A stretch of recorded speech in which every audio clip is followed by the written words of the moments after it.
Thank you जी। ताशफीन सफदर साहिबा, मोहतरमा ताशफीन सफदर साहिबा। बिस्मिल्लाहिर्रहमानिर्रहीम।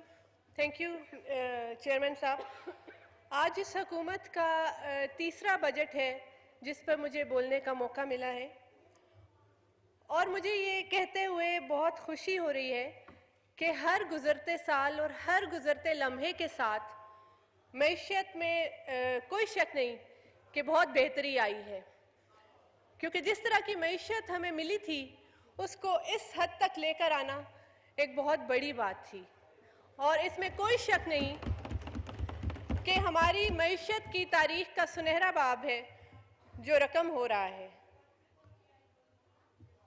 बजट के इशारियों पर तमाम वज़रा ने बहुत डिटेल में बजट के अहम नुकात के ऊपर रोशनी डाली है और मैं भी बजट के बेहतरीन इशारियों की तरफ आती हूँ, लेकिन उससे पहले मैं इस चीज़ का थोड़ा सा जिक्र कर लूँ कि ईवान में जो तकारीर हो रही हैं और जो बहस हो रही है अपोजिशन की तरफ से, चेयरमैन साहब बहुत आसान काम होता है बेजा तनकीद करना और किसी की बेहतर कारकर्दगी को ना मानना, लेकिन मुश्किल होता है काम करके दिखाना, जो कि अपनी 70 साला हुकूमत में ये लोग करके नहीं दिखा सके और अब किसी के अच्छे काम को ये मानने को तैयार नहीं हैं। तजावीज़ ज़रूर आनी चाहिए, लेकिन तजावीज़ की जगह बेजा तनकीद और अपोजिशन अपने के नाम पे एहतजाज की जगह हुल्लड़बाजी कतन काबिल कबूल नहीं है। और जब इनसे कुछ न बन सके तो हुकूमती मेंबरान को ज़ख्मी करना ये कहाँ का वतीरा है। पिछले दिनों ये रवैया देखा गया जिसकी मैं शदीद मज़म्मत करती हूँ, लेकिन बहरहाल हक़ाइक़ को मानना पड़ेगा। अभी खेलदास साहब ने अपनी तकरीर में बहुत लंबी नज़म पढ़ी और पता नहीं क्यों वो नज़म सुन के उसमें जो बहरान उन्होंने गिनवाए, वो बहरान तो मुझे लगा कि वो अपनी ही हुकूमतों के बहरान गिनवा रहे हैं, क्योंकि उन्हीं बहरानों को ठीक करते करते तो आज हमें 3 साल लग गए और अब अल्हम्दुलिल्लाह मईशत जो है वो मुस्तहकम है। उन्होंने जो नज़म पढ़ी, मुझे नहीं पता क्यों, लेकिन मुझे एक, आपने भी सफ़र करते अक्सर देखा होगा, उसके जवाब में मुझे लगा, मेरा दिल किया कि मैं ये कहूँ कि अक्सर गाड़ियों के पीछे लिखा होता है कि मेहनत कर, हसद न कर।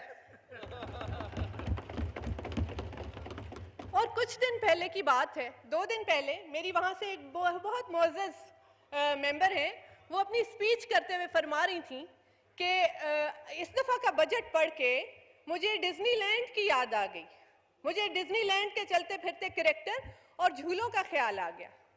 बिल्कुल हो सकता है कि आपको डिज्नीलैंड की याद आई हो, क्योंकि ये हैरानकुन बात है कि इतने थोड़े अरसे में इतनी खराब हुई चीज़ों में बेहतरी लाई जा सके।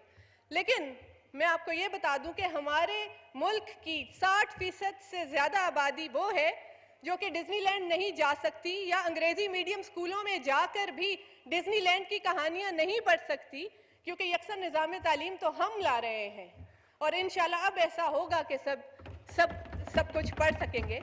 लेकिन कहानी का जिक्र करना है तो मैं यहाँ एक कहानी का जिक्र ज़रूर करना चाहूँगी, जो कि यहाँ पाकिस्तान के हर फर्द ने वो कहानियाँ, दो मलाई कहानियाँ जो सुनाई जाती हैं अपने बचपन में सब ने सुनी होंगी और सबको आपकी गुजरे हुए वक्त और कारकर्दगी के ऊपर वो कहानियाँ याद आएंगी और वो रिलेट भी कर सकेंगे। मैं आपको याद कराऊँ एक जालिम बादशाह की कहानी। एक जालिम बादशाह जो एक मुल्क पर हुकूमत किया करता था, वो बहुत जालिम था, रियाया के साथ जुल्म करता था, माल लूट के अपनी तिजोरियां भरता था। फिर उसी रियाया में से एक मसीहा उठा और उस मसीहा ने उस जालिम बादशाह के खिलाफ डट जाने की ठानी। रियाया ने उसका साथ दिया, लेकिन तमाम बातिल ताकतें जो उस बादशाह के साथ थीं, उसमें कई ज़कूटे जिन, कई ऐनक वाले जिन, कई बिल बतौड़ियाँ शामिल थीं, जो कि इकट्ठी होकर उस मसीहा पर हमला आवर हुई। लेकिन वो मसीहा डट गया और रियाया के साथ मिलकर उसने उस जालिम बादशाह को वहां से भगा दिया। जालिम बादशाह दूर मुल्कों में मुल्क का खजाना लेकर जा बसा। कुछ मुमासलत नजर आई होगी सबको इस कहानी में। हकाइक, चलिए हकाइक में आते हैं। इमरान खान साहब की इस मुल्क के लिए हमदर्दी और दर्द किसी से ढका छुपा नहीं। फिर उनकी जिद्दोजहद, फिर उनका हुकूमत में आना, और फिर हुकूमत में आके जिस तरह से उनको हालात मिले, वो जब इमरान खान साहब को हुकूमत मिली उस वक्त क्या हालात थे उनका जिक्र कर लेते हैं। उस वक्त खजाना तकरीबन ना होने के बराबर, जो रिजर्व्स थे वो 2 हफ्ते के रिजर्व्स बाकी थे। $3.5 अरब के रिजर्व सिर्फ 6.7 अरब के कलील मुद्दती कर्जे और $2 अरब के बैरूनी खसारे महाना। यहां मैं ये बता दूं कि जब पीपल्स पार्टी की हुकूमत छोड़कर गई तो $2.5 अरब के सालाना बैरूनी खसारे थे, जो कि इन नून लीग की हुकूमत ने $2 अरब महाना पे ले आए। फिर इमरान खान साहब की हुकूमत आई और उन्होंने सख्त सियासी फैसले किए जिससे उनकी सियासत को नुकसान भी पहुंचा। और जाहिर है कि कोई भी लीडर अपने जाती मुफाद, जाती नुकसानात को कौम की बेहतरी पर तरजीह नहीं देता। इमरान खान साहब ने भी अपने जाती फायदे को बिल्कुल नहीं देखा, ना ही अपनी जाती सियासत की परवाह की। उन्होंने सख्त फैसले किए इस मुल्क और कौम की खुशहाली के लिए, और उन सख्त फैसलों का नतीजा आज आपके सामने है।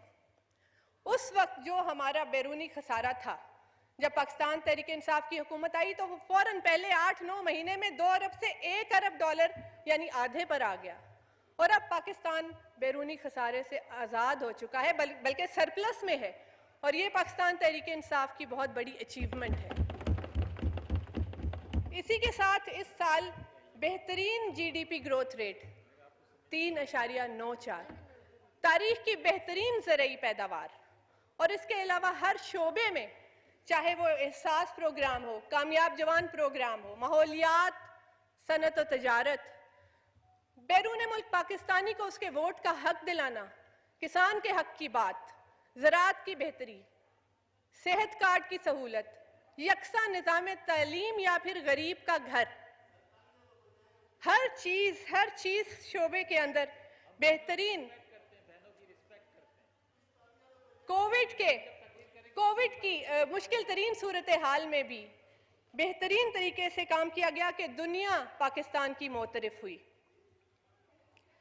और इसके बाद जाहिर बात है कि इनको तनकीद करने का मौका नहीं मिल सकता। किस चीज़ पे तकरीर करेंगे?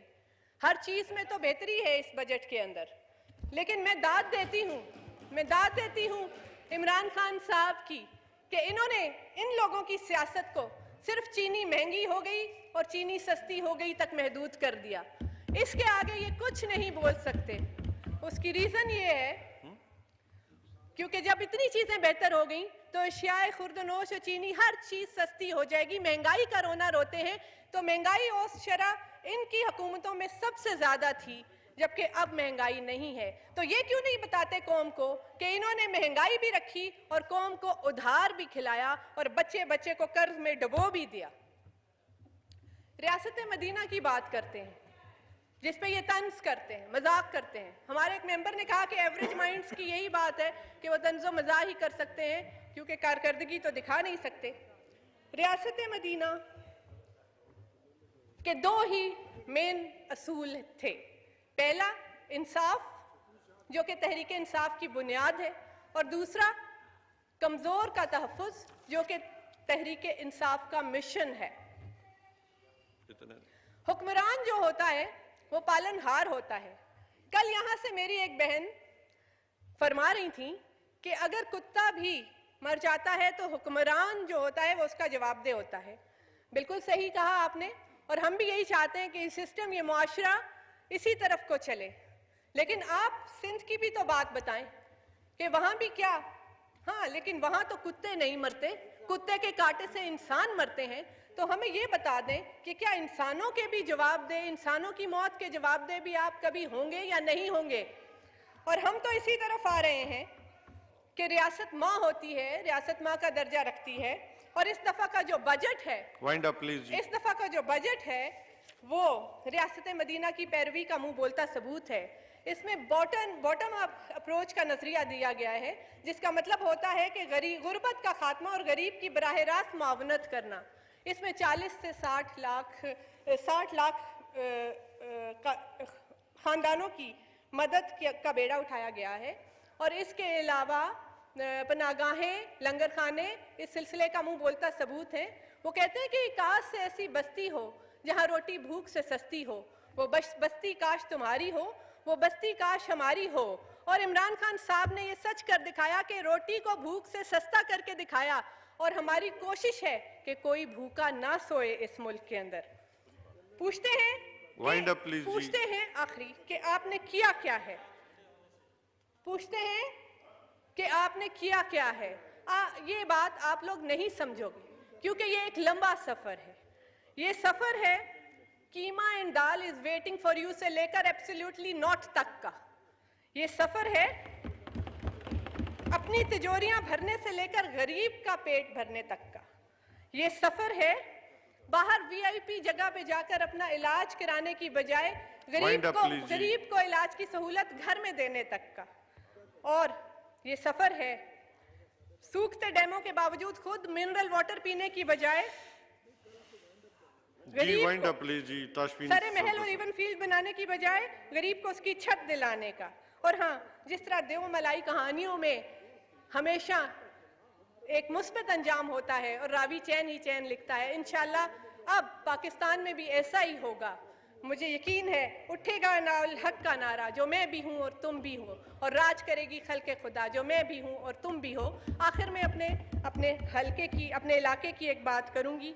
शुक्रिया अदा करना चाहूँगी इमरान खान साहब और पंजाब हुकूमत का, जिन्होंने मेरी रिक्वेस्ट पर एक डायलिसिस सेंटर खारिया में बनवा के दिया है। और इसके अलावा मैं NHA की तवज्जो इस तरफ करवाना चाहूँगी कि मुराद सईद साहब से भी मैंने बहुत दफ़ा कहा कि मुझे जो ट्रैफिक के मसाइल हैं और जो मेरे ओवरहेड ब्रिजेस का प्रॉब्लम है उसको जल्द अज जल्द सॉल्व किया जाए, और सर्विस रोड का मसला भी। और क्योंकि यकीन है मुझे कि इसी हुकूमत में ये काम होंगे, और मुझे यकीन है कि इमरान खान और उनकी टीम ने इस गुलशन के तहफ़्फ़ुज़ की कसम खाई है। थैंक यू जी। माइजा हमीद साहिबा जी। बिस्मिल्लाह।